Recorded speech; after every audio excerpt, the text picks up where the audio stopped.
নারায়ণগঞ্জ আদালত পাড়ায় জাকির খানের মুক্তির বার্তার অপেক্ষায় সকাল থেকে অসংখ্য নেতাকর্মীর ঢল আদালত প্রাঙ্গণে। সে সময় খণ্ড খণ্ড মিছিল নিয়ে আদালত পাড়ায় জাকির খানের মুক্তির দাবিতে প্রবেশ করেন। নারায়ণগঞ্জ থেকে সন্ত্রাস, চাঁদাবাজ, ভূমিদস্যু, মাদক ব্যবসায়ীদের এই নারায়ণগঞ্জ জেলা থেকে বিতাড়িত করার কাজই হবে নারায়ণগঞ্জে জাকির খানের প্রথম কাজ। খান সাহেব দীর্ঘদিন ধরে কারাগারে, এই একটা হত্যা মামলায় আজকে 20-21 বছর যাবৎ সে অযথা এই মামলার জন্য হয়রানির শিকার হয়ে আজকে প্রায় 2 বছর যাবৎ কারাগারে। আজকে আল্লাহর রহমতে আমরা এই নারায়ণগঞ্জ আদালত থেকে জাকির খানকে মুক্ত করে ইনশাল্লাহ আমরা বাড়িতে ঢুকবো ইনশাল্লাহ। এদিকে সকাল থেকেই আদালত পাড়ায় কঠোর নিরাপত্তায় ছিল আইন শৃঙ্খলা বাহিনী, সে সাথে সেনাবাহিনীর টহলও দেখা গেছে। তবে জাকির খানকে আদালতে আনা হয়নি। এ সময় বিকেলে জাকির খানের আইনজীবী বলেন, সাব্বির আলম খন্দকার হত্যা মামলা আসামি জাকির খানকে জড়াইয়া মামলা করা হয়েছে, যেটাতে সে ঘটনাস্থলে ছিল না এবং ঘটনার সময় দেশেও ছিল না। সেই মামলার যুক্তিতর্ক শুনানি চলছে। আমি ব্যক্তিগতভাবে জাকির খানের পক্ষে নিয়োজিত আইনজীবী হিসাবে আদালতে সকাল 10টা থেকে 12:30 পর্যন্ত এবং 2টা থেকে এখন 4টা পর্যন্ত একটানা যুক্তিতর্ক উপস্থাপন করেছি। আমাদের আসামি কেন খালাস হবে, আমাদের আসামি নির্দোষ এবং সে কেন খালাস হবে সেই বিষয়গুলো আমি আদালতকে তুলে ধরেছি।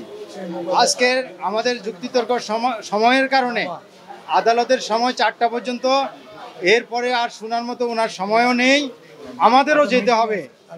তাই মিটিং আছে আদালতের, আজকে আর শুনবেন না, আগামীকালকে আমাদেরকে আবার শুনবেন এবং সেটা 12টায় সময় দিয়েছে। 12টার থেকে যত সময় লাগে আমরা সেটা বলবো এবং তর্ক শুনানির পরে রাষ্ট্রপক্ষ এই মামলায় তাদের যুক্তিতর্ক উপস্থাপন করবে। পরে রায়ের জন্য একটা দিন ধার্য হবে, সেই দিন রায় হবে। বাদীর বক্তব্য, বাদীর যে সাক্ষী দিয়েছে সে সাক্ষীর সর্বত্তা হলো শূন্য, এজাহারটা শূন্য। উনি রাজনৈতিক প্রতিবিম্বিকরণের জন্য, প্রতিহিংসার জন্য, জাহির করার জন্য, নিজেকে রাজনৈতিকভাবে প্রতিষ্ঠিত করার জন্য, জাকির খানকে মাইনাস করার জন্য এই মামলায় জাকির খানের নাম সমৃদ্ধ করেছে এবং গিয়াসউদ্দিন সাহেবের নামও এই মামলায় ছিল এজাহারে, কিন্তু সেটা মাইনাস করা হয়েছে এবং আপোষ করে তার শ্যালকের নামও ছিল, স্পেসিফিক এলিগেশন ছিল, সেগুলো আমরা সব আদালতের কাছে তুলে ধরেছি। তাদেরকে নট সেন্ট আপ করেছে, আমাদেরকে এই মামলায় জড়াই রেখেছে। আমরা তখন বিদেশি ছিলাম, সেই কারণে কে অ্যানালাইসিস 17 জন সাক্ষীকে অ্যানালাইসিস করছে, 22 জন সাক্ষী, বাকি যারা আছে এরা হলো তদন্তকারী কর্মকর্তা। এরপরে জব্দ তালিকার বিষয়ে করব, যে সময় মালামাল জব্দ করেছে, গুলির খোসা জব্দ করেছে ইত্যাদি বিষয়ে। তারপরে আবার পোস্টমর্টেম আসবে, ইনকোয়েস্ট রিপোর্ট আসবে ইত্যাদি, সব কিছুর উপরে হয়ে আইনগত বিষয় হবে। তাইলে আমাদের আরো অনেক কাজ বাকি আছে এখনো।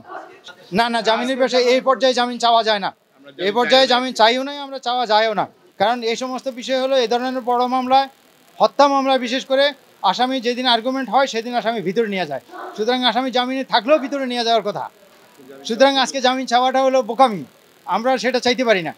যাই হোক, আমরা সব যুক্তিতর্ক উপস্থাপন করে আপনারা ধৈর্য ধারণ করবেন এবং আমাদের যে বক্তব্য আমাদেরকে আদালতের সামনে তুলে ধরার জন্য সহায়তা করবেন। এই রিপোর্ট করেছেন সুমন ইসলাম, NN TV, নারায়ণগঞ্জ।